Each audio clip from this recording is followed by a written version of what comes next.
Well, got me some new lug nuts because tire shop decided to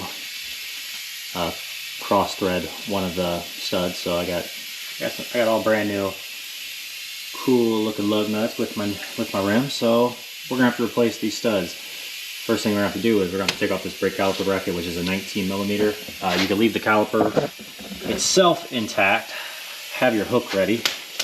When I mean hook, I mean your hooking device.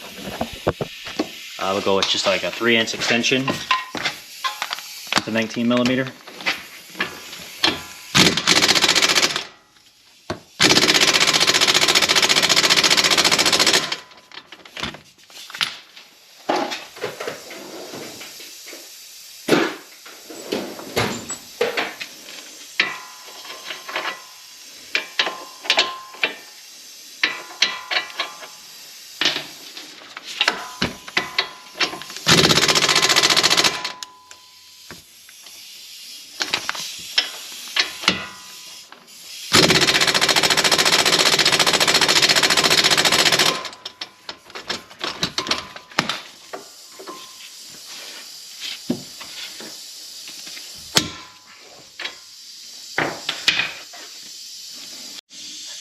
Now since that failed, these things are really seized on there, and now I am going to take off this caliper because probably, since I'm actually down here at the tire off, it's probably worth looking at the condition of everything.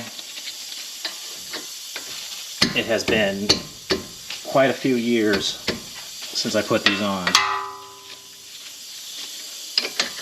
So it's a 14 millimeter.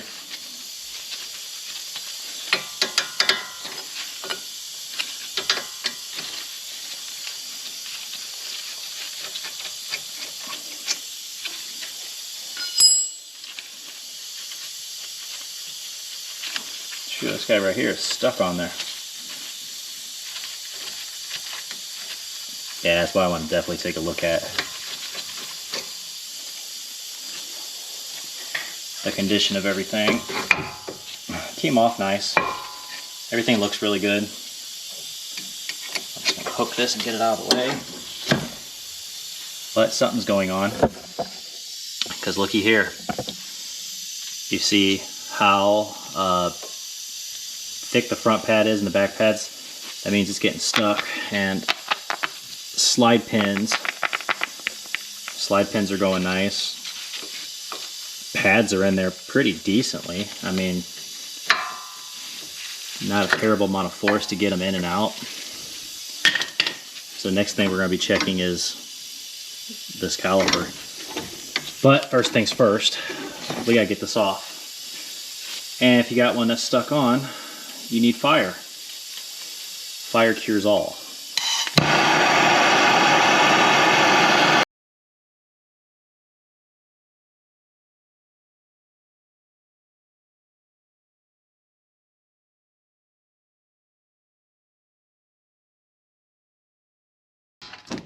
This is going to be a bigger project than I really anticipated.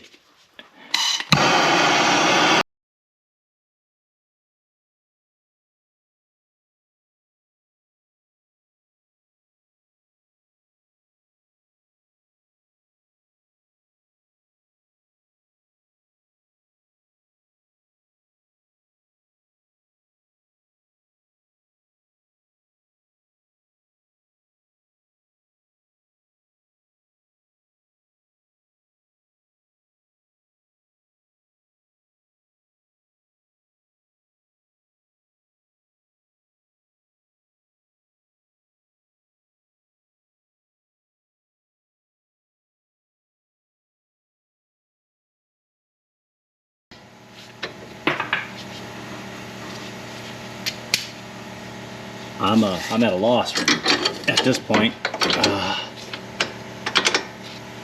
Let's see if I can get in here. Okay, top one. I don't want to remove that yet. So if you're ever doing, say, like the front right side, make sure you do the bottom one first, not the top one, because if you do the top one, and if you take out the top one and not do the bottom one, when you go to turn this caliper is going to slide out and smack you. I've done it enough times to to know that for a fact. So let's try it again. Man.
I can't tell. I think there's Loctite on there. I don't know, I can't really tell.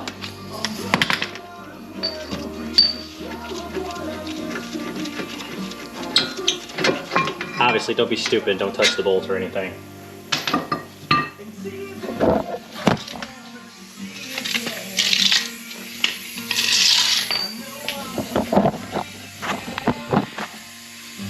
So what I was doing here was, I really couldn't tell which one was cross-threaded, but you could tell really easily by easy,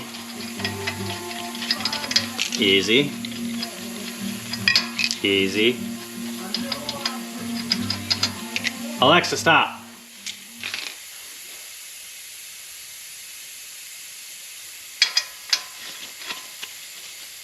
Stopped. Right here's the bad one.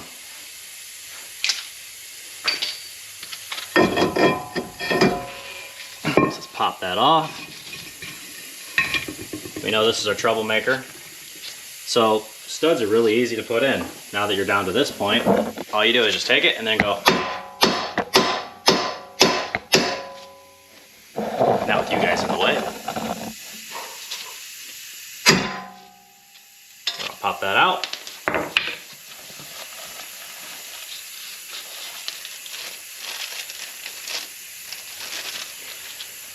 We're gonna get a nice new one. Part number is, I really don't know, there's a bunch of numbers on here, but it's an M12-1.25. It's a Dorman 610-336.1, it says. And then, there you go, that's all it is. So you shove this in here like so. I kind of like try to rotate a little bit back and forth because the teeth will match the teeth inside the wheel bearing, which, you know, that's perfect. You could use a bunch of washers. I know that's what a lot of people use. And quite frankly, I also used to use that until I get newer and fancier stuff. So here's this. And then I found a spare lug nut.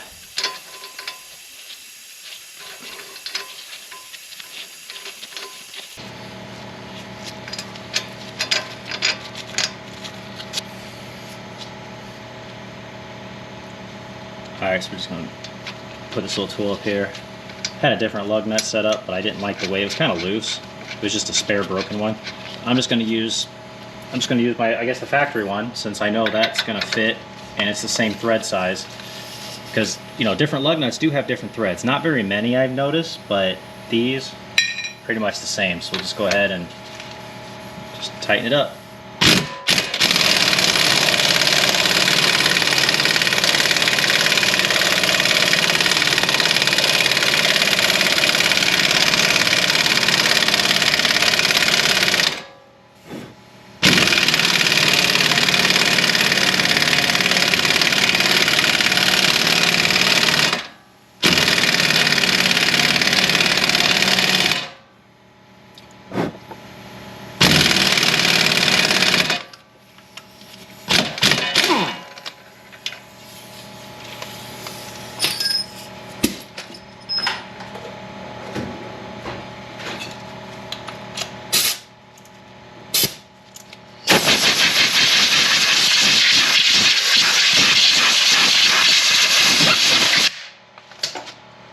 And there you have it. Nice, beautiful new stud.